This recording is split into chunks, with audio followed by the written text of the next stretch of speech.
রাধে রাধে বন্ধুরা, সকলে কেমন আছো? আশা করছি ভীষণ ভালো আছো। আমরাও খুব ভালো আছি। আবার একটা নতুন ব্লগ ভিডিও নিয়ে তোমাদের মাঝে চলে এলাম। সকালের সমস্ত কাজ তাড়াতাড়ি করে নিচ্ছি।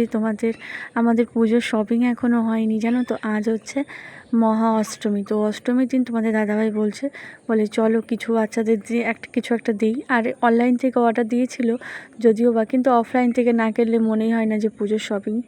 তো এই যে কোনো রকম ভিডিও করা হয়নি, শুধু এখানেই টোটোতে করে আমরা যাচ্ছিলাম। আর এই ড্রেসটা দিয়েছে দিদি, আর এই যে ওড়নাটা ছিল তার সঙ্গে। আর এগুলো আমরা কিনে নিয়ে এসেছি মল থেকে। তো কিছু ছোটোখাটো মামন সোনার জামা যেগুলো লাগবে, তো সেগুলো এই একটা ফুল হাতা নিয়েছি। আর আমি একটা সবসময় র্যান্ডম পরার জন্য নিয়েছি এই একটা টপটা, কুর্তি টপ। আর একটা নিয়েছি এই যে এই প্যান্টটা। তো আর যেগুলো নিয়েছি সব দরকারি জিনিসই নিয়েছি। এখানে বালিশ কভার লাগতো, তো বালিশ কভার 7টা নিয়েছিলাম। কিন্তু যখন বিল করা হচ্ছিলো তখন দেখি একটা একটু ফুটো ছিল। তো তখন হয়তো খেয়াল করিনি। তো যখন বিল করছিলাম তখন আবার ওটা ক্যান্সেল করা হলো। তো এই কটাই পছন্দ হলো।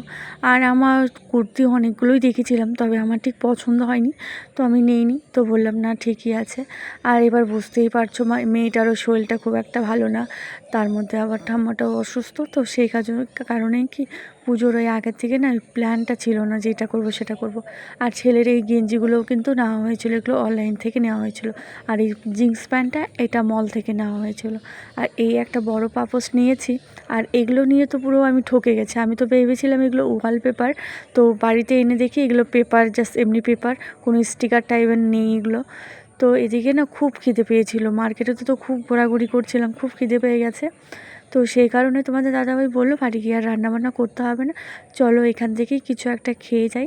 ছেলে বলছিল বিরিয়ানি খাবে। আর দেখো আমার শ্বাস পোশাক দেখেই বুঝতে পারছো, এর একদিন যে জিন্স টপটা পরেছিলাম তো সেটাই পরলাম। আর এমনি দেখতে হচ্ছে একদম সাধারণ। আর এখানে আমি নিয়ে নিলাম ফ্রাই মোমো। আর মেয়েটার চোখটা একদম ছলছল করছে, গাটা এখন একটু হালকা হালকা গরম হচ্ছে।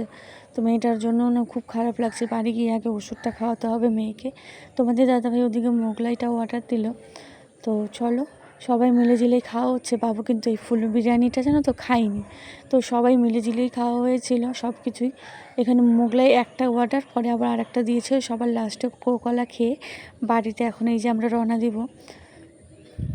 তো বাড়িতে এসেই আমরা তো গিয়েছিলাম ওই বিকেলের দিকে, তখন তো আর গোপুর সোনাকে স্বয়ং দিয়ে যাওয়া যায় না।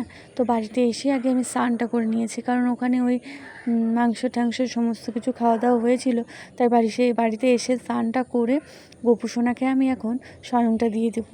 এই দেখো গোপু সোনার বিছানাটা রেডি করলাম, আর গোপু সোনাকে নাইট ড্রেসটা পরিয়ে দিলাম। এবার চলো গোপু সোনা তোমাদের গুড নাইট বলে দেবে। আর আমার গোপু সোনাকে একটু এখন আমি আদর করে ঘুম পাড়িয়ে দিই। আর আজকে আমার ব্লগটা তোমাদের কেমন লাগলো তোমরা কিন্তু অবশ্যই জানাবে। এই দেখো আমার গোপু সোনাকে হালকা ঠান্ডা ঠান্ডা যেহেতু, তাই গোপু সোনাকে একটু হালকা ঢেকে দিলাম। আর লাস্টে মশারিটা টানিয়ে দিলাম। তো বাই। বাড়িতে আসার সঙ্গে সঙ্গে তোমাদের দাদাভাই মেয়েকে জ্বরের ওষুধ খাইয়ে দিল, আর মেয়েকে এই যে এখন কোলে নিয়ে হাঁটছি।